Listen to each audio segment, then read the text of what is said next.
عندك 19 سنه وانا في سنك كان عندي 50. ما احنا بايتين اصلا.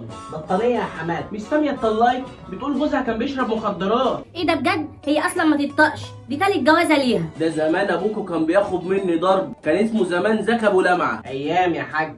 لم نفسك بدل ما اقول للعيال على علامه. ها الشاي يا حاجه. حلوه البسبوسه بس الملح قليل فيها. ولا عاطف ابن ام عاطف مسكوه بيبيع. يا لهوي، اتمسك بيبيع ايه؟ كنافه نابلسي. احمد انزل هات عيش. يوم مش هجيب حاجه يا ماما، مش عايز انزل يا ماما. انزل ما تفضحناش. مش هنزل. انزل بتاع وش.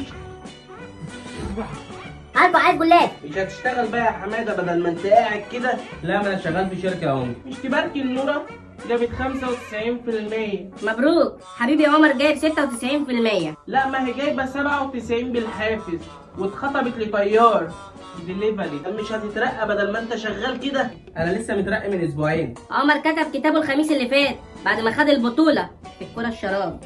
طب بنتي عندها الزايده. عمر بيغسل كلى مرتين في الاسبوع. طب بنتي مشلوله. ماما عايز شوكولاته. والله ابدا ما حد هيغسل المواعين غير بنتي. نازل وانا ماشي عالشوك برجليا وانت السبب يابا اللي خليت بيا.